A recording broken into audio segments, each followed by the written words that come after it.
সম্ভব নয়। আর এই যুগের আমাদের ইমামরা বলেছেন সাহাবাদের থেকে তাবেঈনদের এলেন বেশি, আর তাবেঈনদের থেকে আর এই যুগে তো কথাই নেই। এখন তো হলো টেকনোলজির যুগ, এখন তো দুনিয়ার যে কোনো জায়গায়, তিনি বলেছেন দুনিয়ার যে কোনো জায়গায় চাঁদ দেখলে সাথে সাথে খবর হয়ে যায়। তো এই জন্য যে কোনো জায়গায় চাঁদ দেখলেই, দুনিয়ার যে কোনো জায়গায় রোজা রাখলে কোনো অসুবিধা নেই, সাথে সাথে খবর হয়ে যায়। তো এর উপরে নাকি একজন প্রশ্ন করেছেন, একজন বলেছেন যে যদি কেউ নিজের জায়গায় 30টা রোজা করে ফেলে, অন্য দেশে গেছে, যাওয়ার পরে এখন যদি যে দেখে ওখানে একটা রোজা তার এখনো বাকি আছে, তখন সে কি করবে? তো ইমাম সাহেব উত্তর দিলেন যে সে তাদের সাথে আরেকটা রোজা রাখবে। এর উপরে আরেকজন প্রশ্ন করেছেন যে আপনি এখনই বললেন টেকনোলজির যুগ, যে সারা দুনিয়াতে সাথে সাথে খবর হয়ে যায় এবং সবাই একসাথে রোজা রাখবে।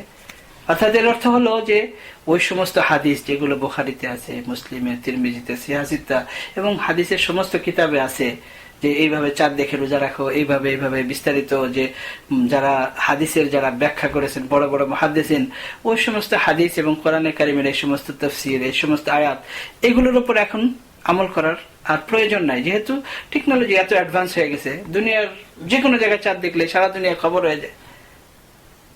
তো যেহেতু সারা দুনিয়ায় এখন যে কোনো জায়গায় চাঁদ দেখলে খবর হয়ে যায়, তো এই সমস্ত হাদিস আর আয়াতের উপর আমল করার তো কোনো প্রয়োজন নাই।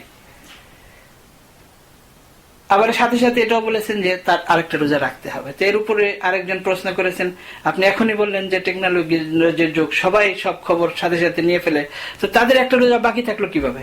তারা কেন রোজা একসাথে রাখে নাই? যাই হোক, তো যখন মানুষ নিজের খাহেশ এবং ডিজায়ারকে সামনে রেখে কথা বলে, দিনকে নিজের মর্জি মতো বিশ্লেষণ করতে থাকে, তখন এরকমই পরিস্থিতি হয়। এক ইমামের অবস্থা হলো, একজন নতুন মুসলমান, তিনি এসে জিজ্ঞেস করেছেন যে আমি তো নতুন মুসলমান হয়েছি, তো এখন আমি কি করব? আমার তো গার্লফ্রেন্ড আছে, আমি এখন কি করব? আমি তার সাথে জিনা করি। তো বলে যে হ্যাঁ, কোনো অসুবিধা নেই, এটা কোনো অসুবিধা নেই। তো তিনি আবার অন্য এক ইমামের সমালোচনা করলেন, যে লোক অমুক ইমামের কাছে গিয়েছিলেন, তো ওই ইমাম আবার তাকে বলেছে না না না, ইসলামে জিনা হারাম, এটা করা যাবে না, কিছুতেই করা যাবে না। তার আসলে কম বুদ্ধি নাই, তার কারণ এখন যদি তাকে জিনা করতে বারণ করা হয়, নিষেধ করা হয়, তাহলে তো সে ইসলাম ছেড়ে দিবে। তো এই জন্য এমন পরিস্থিতিতে জিনা করার অনুমতি দেওয়া যায়।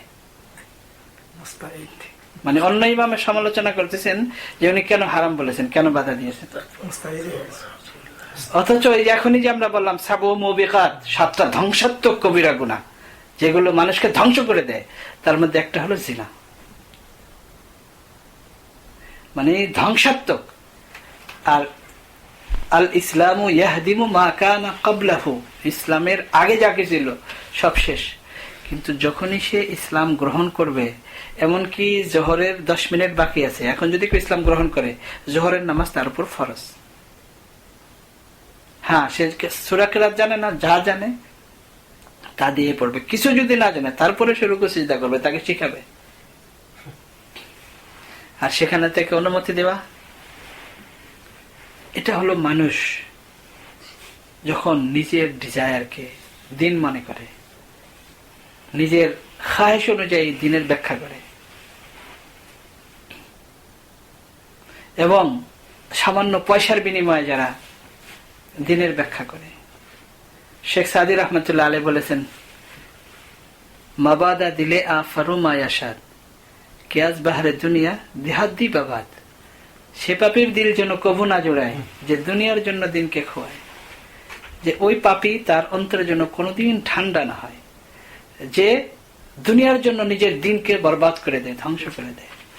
সামান্য পয়সার বিনিময়ে এই মিলাদ পড়ে, সামান্য পয়সার বিনিময়ে এই সমস্ত জেনে বুঝে, যে ইমাম এটা বলে, যে মিলাদ পড়ার পরে এটা বলে যে আমি যে মিলাদ পড়লাম, আপনারা সবাই সাক্ষী, আপনাদের সবাইকে বললাম, আমার এই মিলাদের থেকে উনি যদি নিজে কিছু পড়ে দোয়া করতেন, তাহলে এটা অনেক ভালো ছিল, অনেক উত্তম ছিল, আপনারা সবাই কিন্তু সাক্ষী। এর অর্থ যে তিনি ভালোভাবে জানেন যে এই মিলাদ যেটা আমি পড়লাম এটা ঠিক না। সঠিক জিনিস নয়, এবং এটা যে বিদআত এটা তিনি ভালোভাবে জানেন। জানার পরেও কেন করেন? সামান্য পয়সার বিনিময়ে, সামান্য দুনিয়ার এই পার্থিব জীবন সুন্দর করার জন্য নিজের আখিরাতকে ধ্বংস করে দেওয়া, বরবাদ করে দেওয়া, এটা যে কত বড় অপরাধ এবং কত বড় গুনাহ, এটা এখানে তো বোঝা যাবে না। ইহা ऐसे रहे या वैसे रहे, ইহা ऐसे रहे या वैसे रहे, উহা देखना है कि कैसे रहे। এখানে আমরা কষ্টে থাকি আর শান্তিতে থাকি। ইহা ऐसे रहे या वैसे रहे, এখানে শান্তিতে থাকি আর কষ্টে থাকি।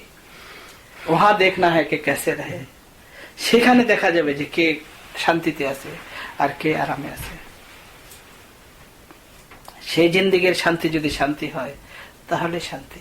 আর এই দুনিয়ার শান্তি যদি শান্তি, এই দুনিয়াতে শান্তি হয় আর মরার পর যদি আমার উপর আযাব শুরু হয়ে যায়, তাহলে এই দুনিয়ার সব কিছু আমার জন্য মাটি হয়ে গেল।